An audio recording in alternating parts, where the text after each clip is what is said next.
Welcome to the Never Too Early Fantasy Football Podcast, where it is never too early for fantasy football. My name is Jeff. I'm Alex. As always, thank you for downloading, listening, liking, and commenting on our podcast videos. Please join our community by subscribing to us on the socials. Our handle on all platforms is at N2E Fantasy. We are also available on all major podcasting apps by searching N2E Fantasy. Alex, what do we have on today's show? On this episode of the Never Too Early Fantasy Football Podcast, we are reviewing the takeaways from the first week of preseason action. But first, Jeff, let's go through the latest league news. Okay, so starting with recent cuts here, we have the Eagles release running back Elijah Mitchell with an injury settlement. And the Giants release wide receiver Juju Smith-Schuster. Do we think this affects either team? And are these guys going to get picked up somewhere else? So I think their careers are in major jeopardy at this point, but the Eagles really didn't need Elijah Mitchell. He was more of a camp body. They have Dameon Pierce there as a camp body as well, one of your favorites. And then we have the Giants that had like 10 wide receivers on their roster. So now they've dropped down to 9, but the competition is still heavy for 5 or 6 roster spots. Yeah, we'll see if these guys catch somewhere else or if they get brought back with more roster manipulation.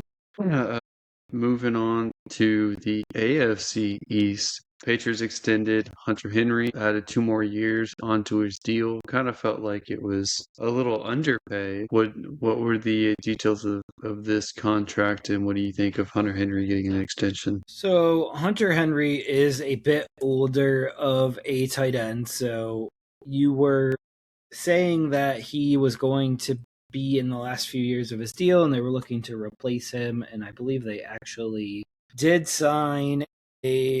did draft a tight end this year, so they may have their replacement on the roster already. But he's going to be 32 in December, so that's kind of why he signed a 2-year, $16 million deal with the Patriots to extend for age 32 and age 33 season. So it's kind of a fair deal just due to his age, but yeah, it does seem like he'll be sticking around for a little bit longer. Well, I like him, so I hope he has success with the Patriots. Let's move on to another tight end, one that both Jeffrey likes and a team that he likes that he got signed to. Yeah, Darren Waller signs with the Carolina Panthers. I believe it was our last podcast episode that I suggested that Carolina could look to bring in a tight end, and I did mention Zach Ertz. Did not even think about Waller because he hadn't been mentioned at all this offseason, but here he is, signing with Carolina and getting ramped up, and hopefully we will see some good stuff, and he'll be able to help Bryce Young in the middle of the field. Yeah, he's clearly not the athlete that he used to be, but he is a big body target and still makes athletic catches. And when you have an undersized quarterback like Bryce, you really want to give him more targets that can go up and get a ball, do some contested catching. And Waller was a touchdown machine in his limited action with Miami last year. So he can bring that to the Panthers because the Panthers don't really have that right now. They wanted to get that out of, I think, Jatavian Smith, but Sanders, yeah, but he hasn't quite lived up to his athletic profile yet. They still insist on Tommy Tremble, which makes no sense to me. But they also have Mitchell Evans, who potentially could develop down the line as well. Yeah, I'm probably leaving Waller on the waiver wire to begin the season, but I could see him being a good bye week fill-in. He is my tight end 28 right now. Right. Alrighty. So we have a prediction that I had mentioned on the last podcast episode come true, and that was Keenan Allen to the Colts. So Keenan Allen has officially signed with the Colts, and Alec Pierce has not been in camp yet, so it could be Allen and Downs to begin the season. And I know that you believe this is going to affect Josh Downs, but this definitely affects Nick Westbrook-Ikine as well. Yeah. He is not going to take off this year unless there's an injury, and I think it was already questionable even without an injury that he would take off. I like Josh Downs. I think though this moves him from potentially slot heavy role to like a Z role, which means he could still get involved. But saw last year, even with the Chargers, how many targets Keenan Allen absorbed and took away from some of the other young guys there. So it's not ideal. I don't like the personnel choice of getting Keenan Allen, not necessarily against Keenan Allen himself, but felt like they needed to bring in another X receiver in case Pierce isn't ready to go and use Josh Downs in the slot. But it's whatever. This is the route that they're going with. It stinks because Josh Downs in a contract year going into year 4, so ending his rookie deal after this year as well. So kind of a bummer for him. He is 25 years old, so he'll be 26 before the beginning of next season. He actually just turned 25 last week.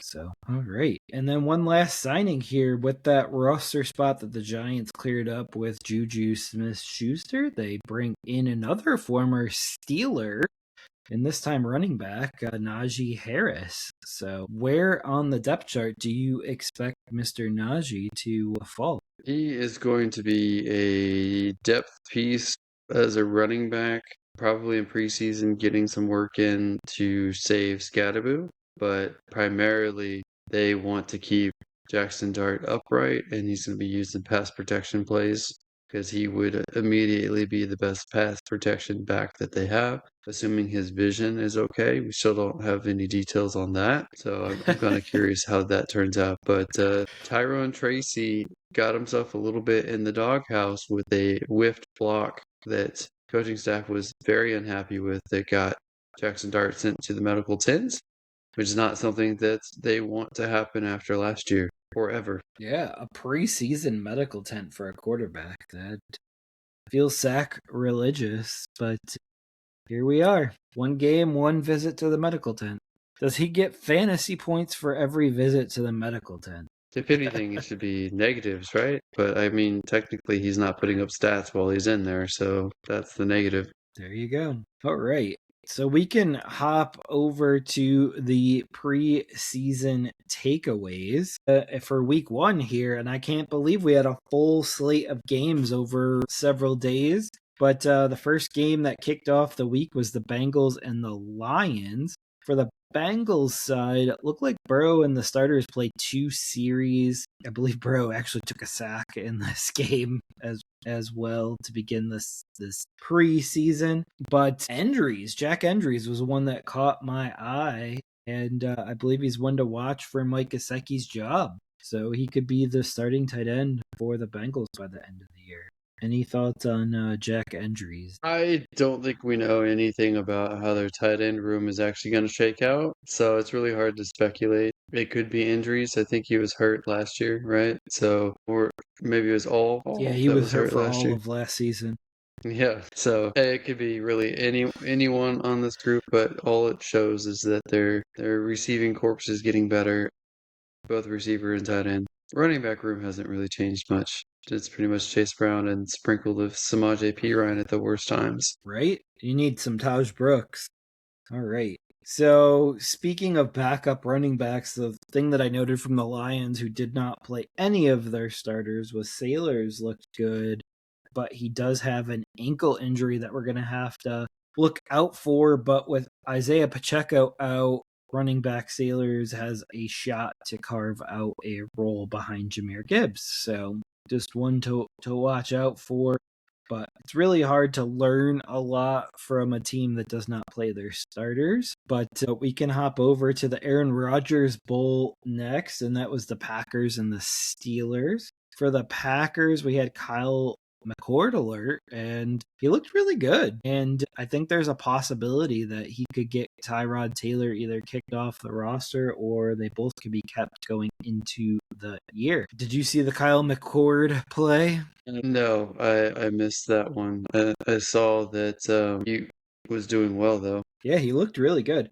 And then for the Steelers side, I feel like this is a theme this preseason so far. Young quarterbacks have looked really good in the preseason, which is good for us that love football. And Drew Aller and Will Howard both looked really good. Drew Aller actually looked better than Will Howard, and they should be the QBs fighting for the QB1 spot in 2027. I noticed Caleb Johnson didn't get a lot of play this game, and I'm wondering if he's actually on the roster bubble after one season in Pittsburgh. Any thoughts on Caleb Johnson at this point? Do you think that he'll make the roster after Warren and Dowdle, and then you have Heidenreich there now too? I think he still will. A lot of people think he still has a lot of talent and he just needs an opportunity, but I will reemphasize I was not really big on him as a prospect and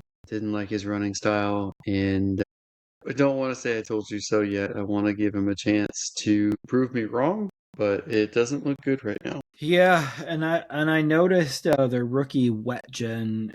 He caught I think 60 yards on two passes, so he could be a situational deep threat this year, and I feel like he might be slightly underrated going into the year. Like, is he another court? Was it?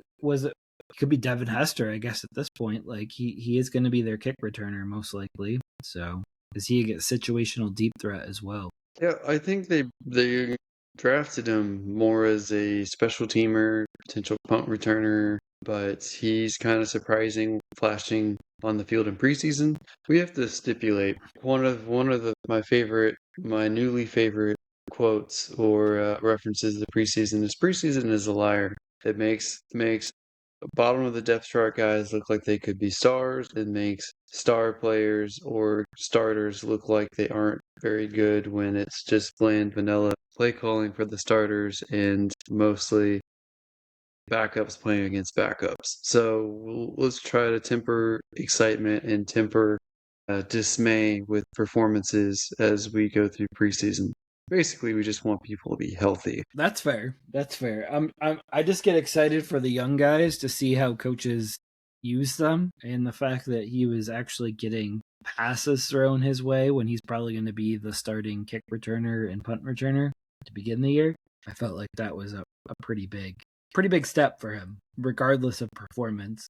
And he did catch two balls, but we can move on to the Colts and the Patriots. The Patriots didn't play anyone of note, so I don't have any notes for the Patriots. But I did have Richardson for the Colts have two turnovers, but he was otherwise efficient. There was one really bad play where it felt like it took forever to develop, where he ran and then fumbled. I know I sent that to you, but it's to watch right now with the battle between him and Leonard. So they added Keenan Allen after this game, so they must have looked at this game and they're like, we don't have enough. Let's add Keenan Allen. So Keenan Allen even missed the first preseason game. So this feels like it was time for them to pull the trigger.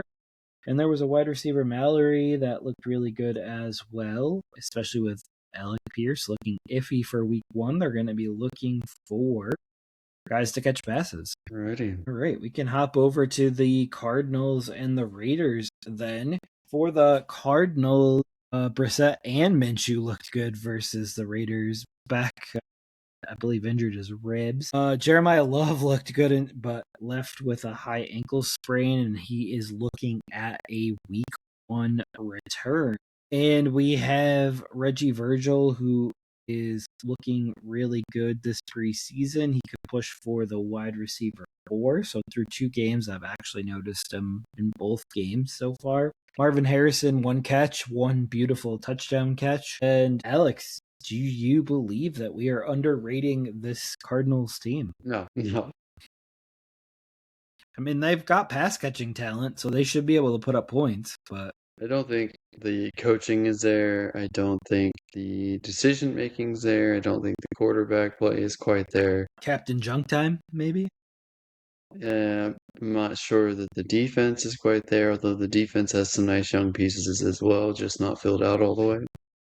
So, no, I think they're at least a year or two away from being a decent team if things are on the upward trajectory. Yeah. Have you ever seen a team with this much talent at skill positions? When you look at Trey McBride, Jeremiah Love, Marvin Harrison, Michael Wilson, and then we're still predicting them to get like two wins because of Jacoby Brissett, rookie head coach. All right. Move on to the Raiders side. Then we have Mendoza looking good, but Cousins was nearly perfect, probably holding him off for the time being. We have Mike Washington Jr., not Michael Washington. And it's gonna be challenging to keep him off the field because he looked really good in this game. Also, he had breakaway speed that we've seen at the combine, and we even seen in this game.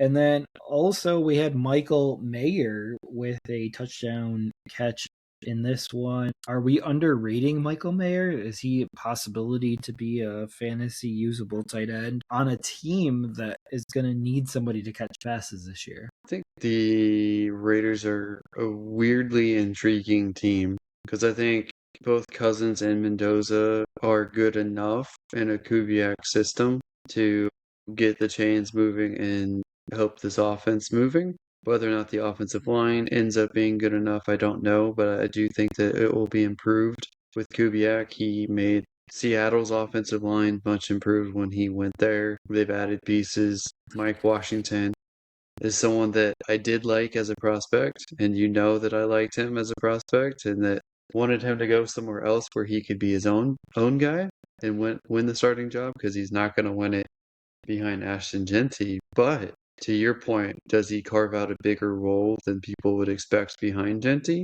I'm not sure if that's a good or bad thing because Genty got ran into a wall again and again and again and again last year. Was the number one back that was hit behind the line, like had the worst yardage per first hit because people just destroyed that line.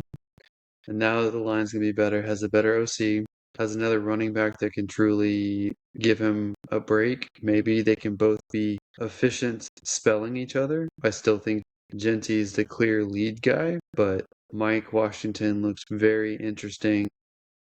I'd say probably number one handcuff, top tier handcuff in redrafts as well as interesting dynasty play. And as far as Michael Mayer, let's not forget that he was highly drafted in his draft class, was supposed to be the guy.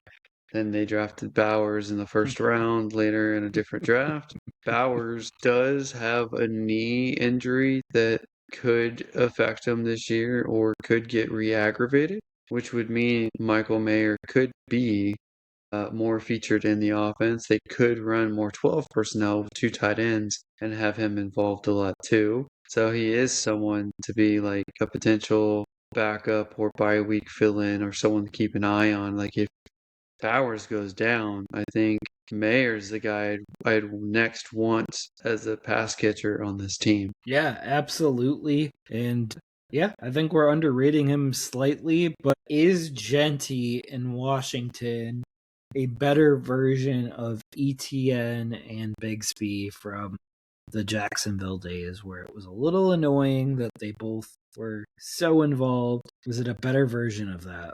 The Bigsby ETN era? I think Bigsby and Washington are both very good handcuffs to have.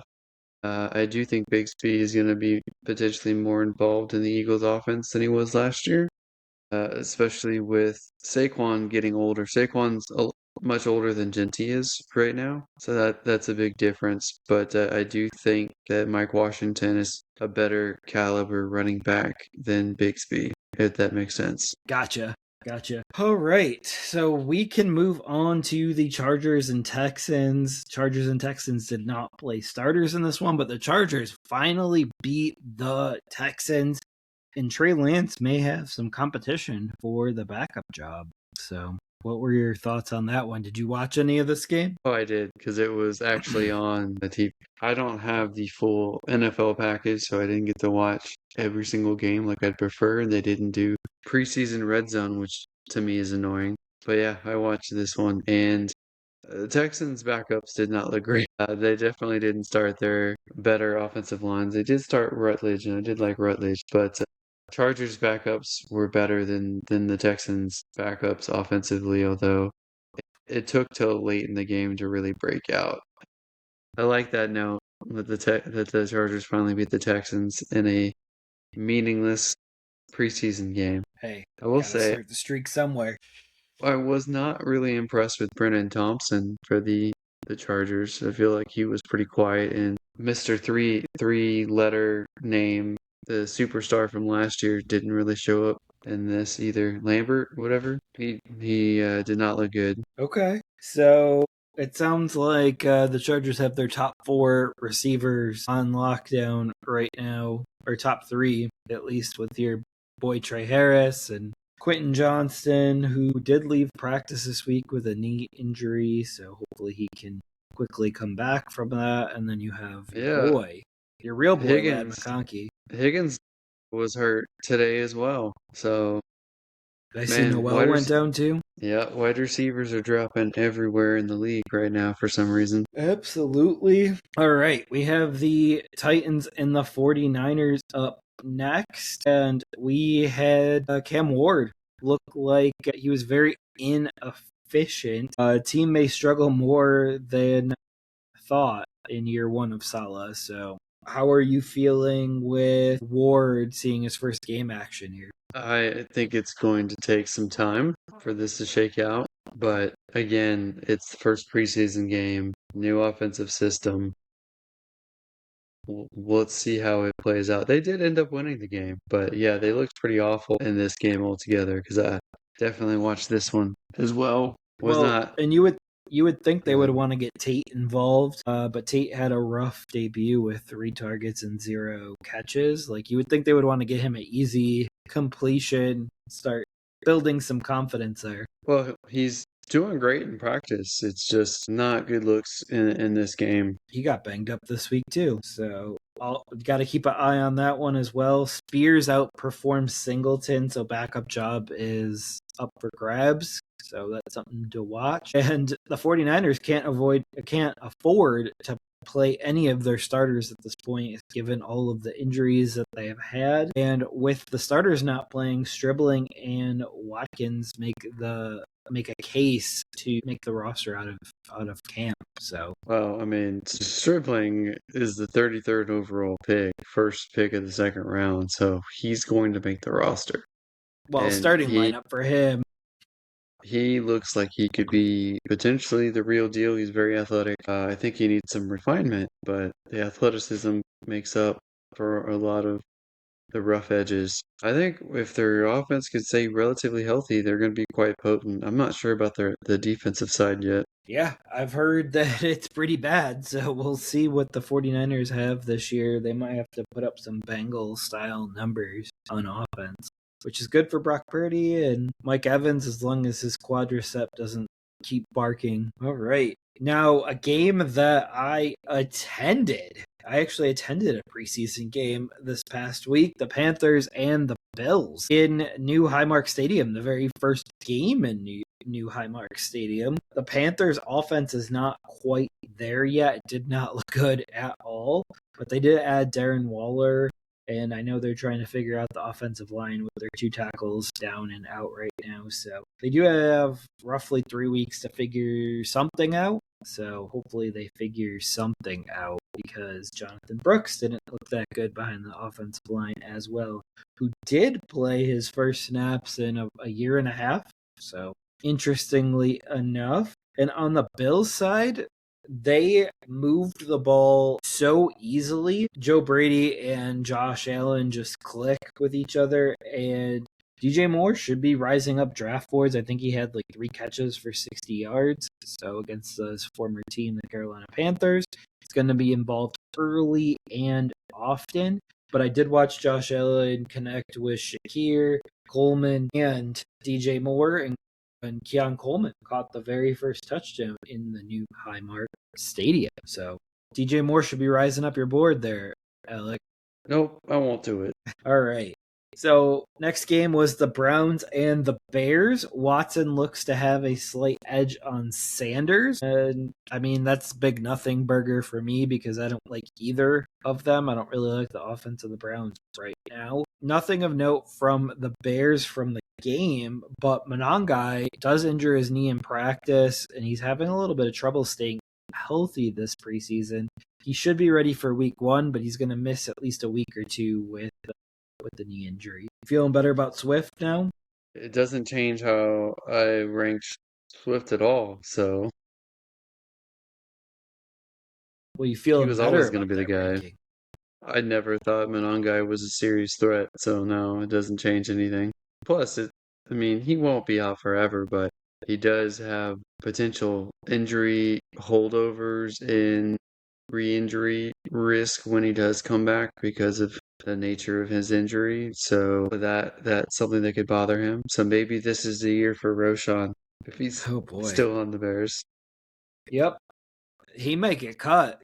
When they were talking about running backs after Monangai, they left Roshan out of the conversation. So I don't know if that's good news for him or not.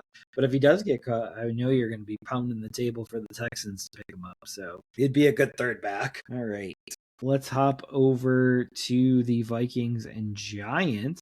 Before Who this else do game, we have Kyler here? Murray was named the starting quarterback over J.J. McCarthy. And I did notice that the running back room for Vikings seemed very interesting. So we have to look at the running back room for the Vikings, whether it's Mason or Claiborne or Jones. And I think each one's going to have a role kind of carved out. And then on the Giants side here, Dart already visits the Blue Medical tent, which we talked about earlier. But if Dart were to miss time, is Winston better for this offense? Better for this offense? I don't know about that. Winston would be a very good option as far as passing, as far as fantasy. Not necessarily for winning games for them, but let's not forget Greg Roman likes mobile quarterbacks, so Dart is good in Greg Roman's offense. Great. And then Malachi Fields, do you think that he should be higher in drafts? It's hard for me to fully justify that. I like his upside.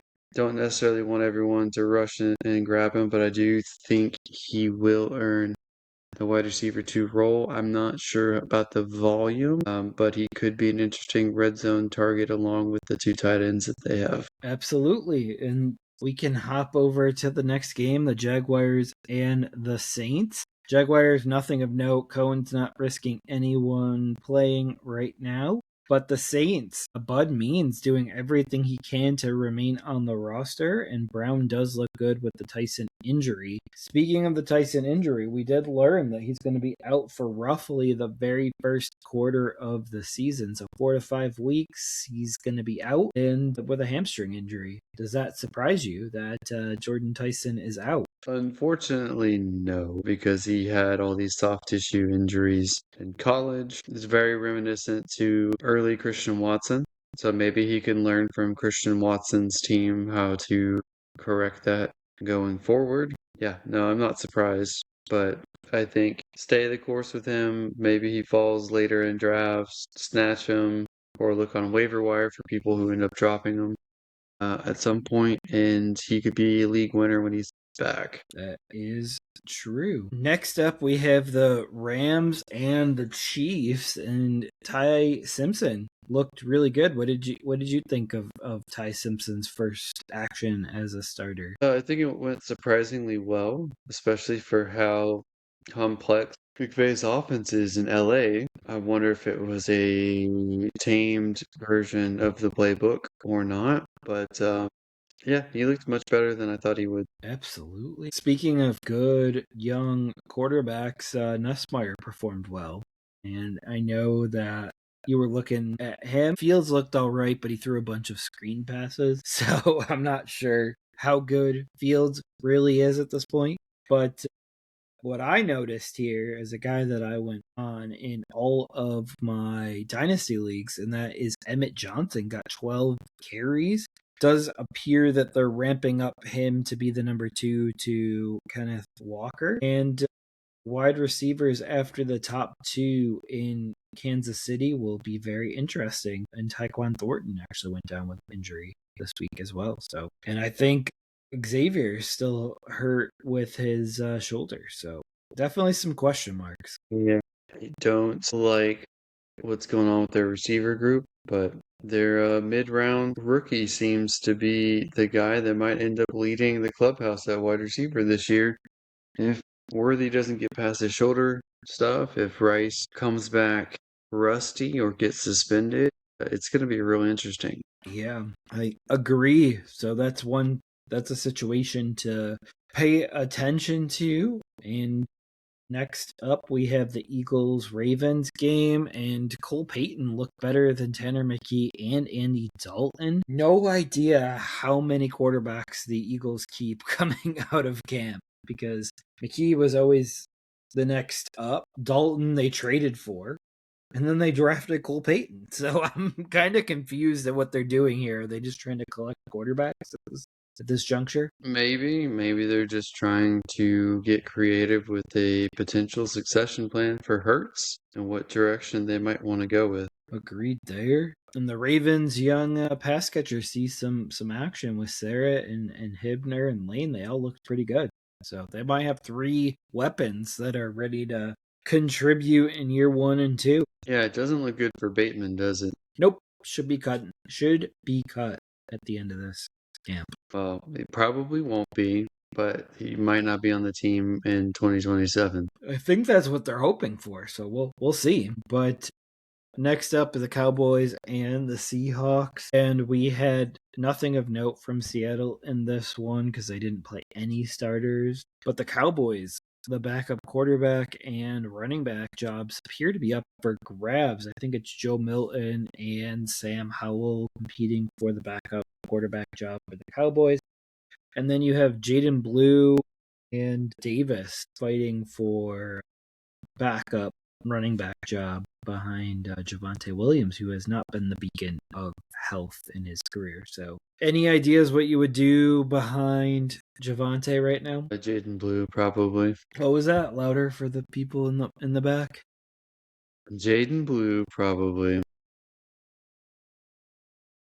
I just wanted you to say his name because I had been in on him for the longest time.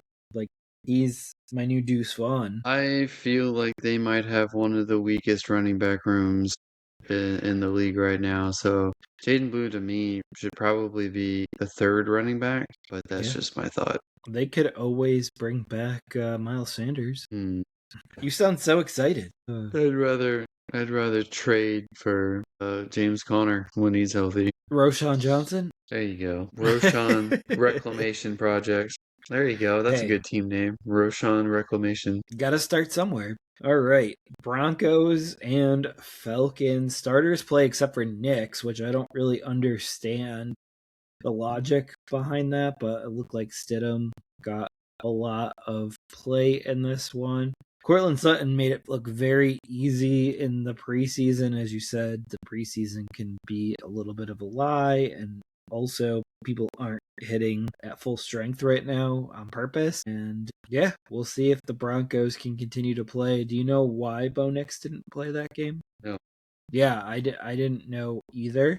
I didn't know if it was like a last minute coaching decision. We have a last minute coaching decision coming up where a young guy got a surprise start, which I think coaches love to do to young guys too. So want to see how prepared that you are. On the Falcon side, speaking of quarterbacks, though, this season's going to be a struggle.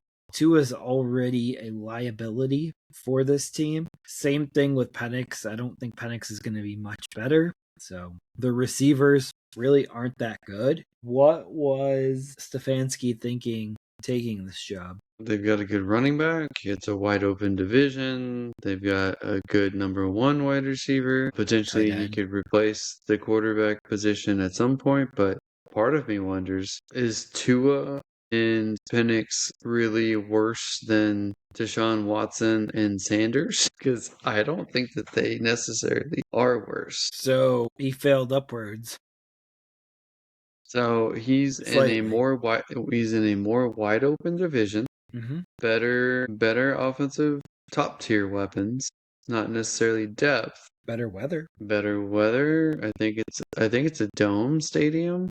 It is. It is. It's wide open, but indoors.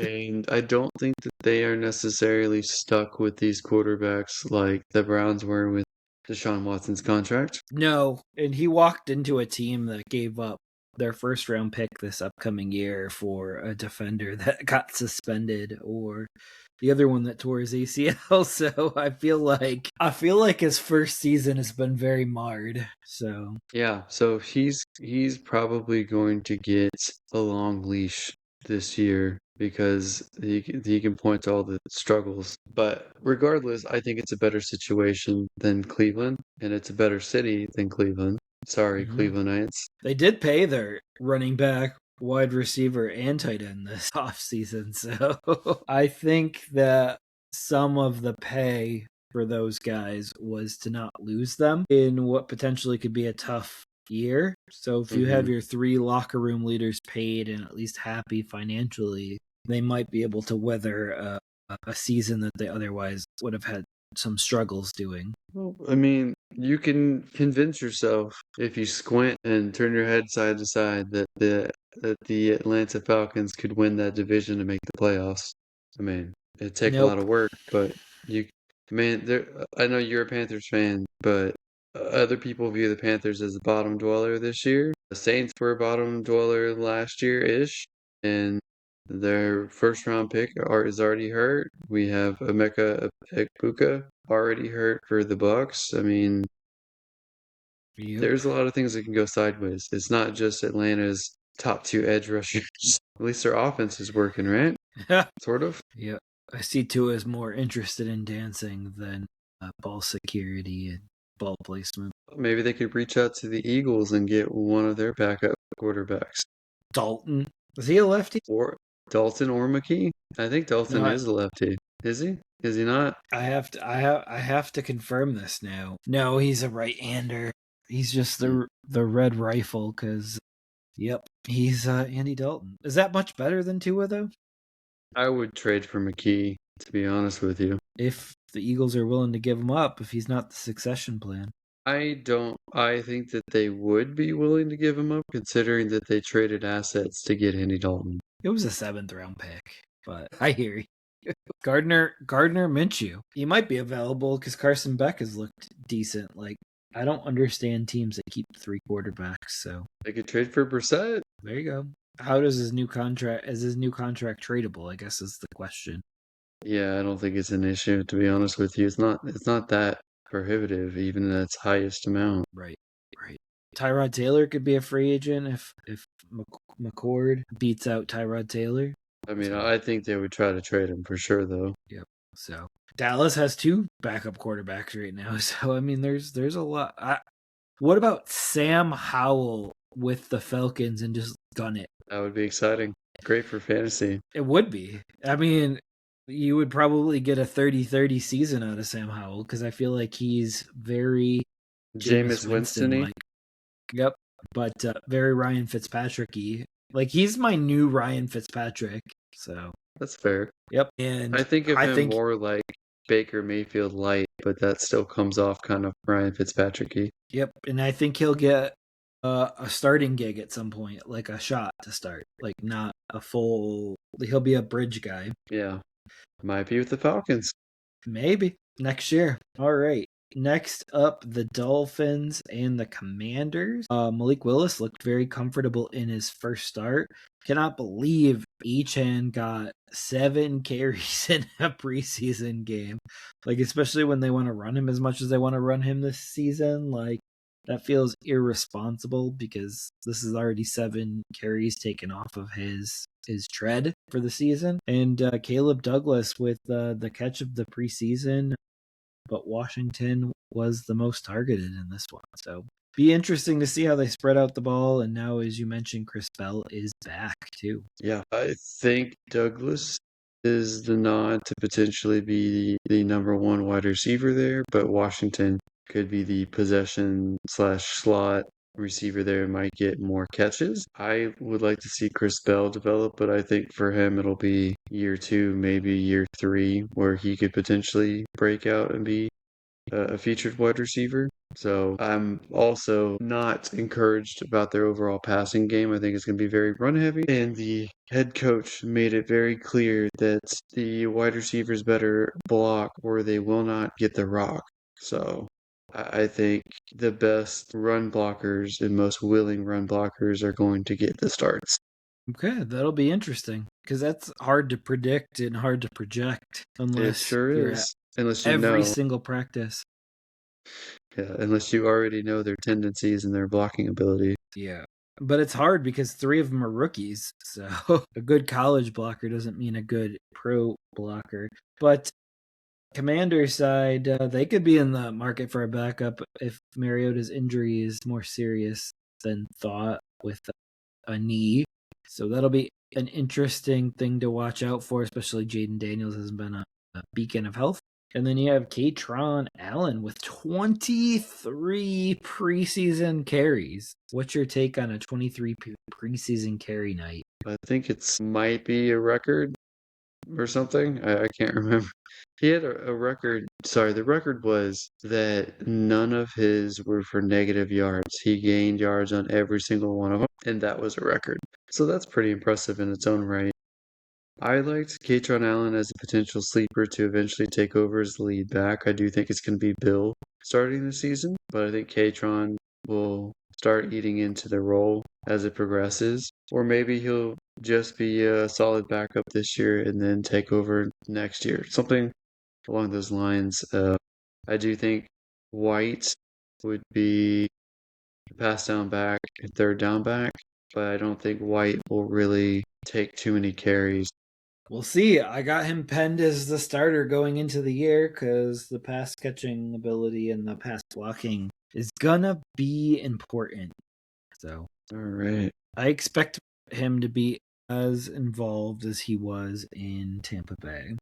A little annoying, but maybe enough to get some relevance. But we are on to the last game here where we had the Buccaneers. As you noted, we have a toe injury for Abuka, and he's going to be cutting it close to week one. And then Jets, as I alluded to earlier, Klubnik got the surprise start and actually looked really good in the game. So it makes you wonder if there is some sort of quarterback battle that we don't know about going on here, or if Gino really is going to be the guy.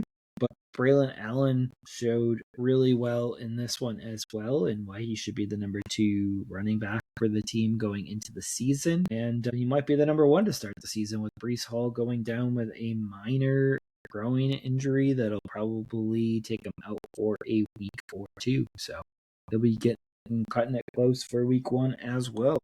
Anything on the Bucks or the Jets? Well, I'm not thrilled about the Agbuka injury, but the leagues that I have him, I have depth at wide receiver, so I can afford to put him on the bench for a little bit. Not happy about that, but this is where everyone's trying to point to the new wide receiver they just drafted. But I would go and lean on your old trusty Godwin early in the season. Yeah, because I thought Abuka and Godwin overlapped a lot, and I thought McMillan was a lot more the Mike Evans replacement. So we'll see if that comes true. But Well, McMillan is hurt. It's the Horton. It's the rookie Horton that people are getting Hurst, excited about. Hurst, yeah. yeah, Horton's your buddy Horton, in Seattle. in Seattle, yeah. He's hurt too. I saw that on today's injury report. So Mm. we should have a list of people aren't injured, or because that might be shorter than the one that is injured now. Did see for the Commanders that they threw Jerome Ford on IR, so that's one running back out of the mix there. Take away any snaps, so down to 3. Yeah, and as far as the Jets go, I liked Klubnik a little bit as a prospect. Braylon Allen, is someone fantasy community has been stomping for a while, and it looks like he is going to carve out a bigger role for himself. And I think with the Breece Hall injury scare, they might be leaning on Braylon Allen a little bit more than people anticipated this year, even though they've just paid Breece. So he's someone I would definitely want to pick up and stash. Might even be usable as a flex. I could see that as well. But how many starts do you think Klubnik gets this year? That's tough. I'm going to guess at least 5. And do you believe Waddle and Smith will finish as top 16 wide receivers? Because I don't. I do. I do. Assuming they stay healthy, I do. Do you want to put these down as official bets? Do you want to do season long points? Do you want to do average points 2 points per per game. or whatever? PPG as long as they play half the season, because you can't play just week 1, get 20 points and be out for the rest of the season. And Okay. How about at least 10 games, points per game? Yeah, done. That's 2 bets. Yeah, we need some more. We have plenty of opinions that differ from each other, so that shouldn't be too big of a problem. Well, are there players that you're big in on that I'm not? You're not big on Devontae Adams. Yeah, he had less than 800 receiving yards, only 60 catches off of 114 targets. Most of his points, the point bump anyway, came from all the touchdowns he got on 1 or 2 yard touchdowns. I have a hard time seeing that be successful. I do think he'll get more than 60 catches, I think, He's but gonna have to. Puka's hurt. what is your guess on where he Like, what is your conviction on where he finishes? Oh, he's a wide receiver 1. Do you think he's a wide receiver 1 this year? Oh yeah. It's in the realm of possibility, but I'm very skeptical, Jeff. Very skeptical. What are your parameters? Well, like I laid out the Waddle and Smith parameters. What Yeah. parameters do you want for Smith, for Adams? I mean, I would go season long for him because his ability to stay healthy is not a huge concern for me. So I would go season long versus points per game and top 12. You're all right. You're very, very convinced. Yeah. I just bought him in a couple dynasty leagues for this purpose. Well, I am much lower than top 12, so I will take that bet. All right, we'll have to get some running backs on our list here next, but we can talk about those offline and we'll figure them out. But that does it for week 1 of the preseason. And that does it for this episode of the Never Too Early Fantasy Football Podcast. Thank you all for downloading and listening to this episode, and please don't forget to like and subscribe. Please leave us a comment and share the show. Every little bit helps. You can find us on all podcasting apps by searching N2E Fantasy, and with our handle at N2E Fantasy on all social media platforms. Please join our community and give us a follow.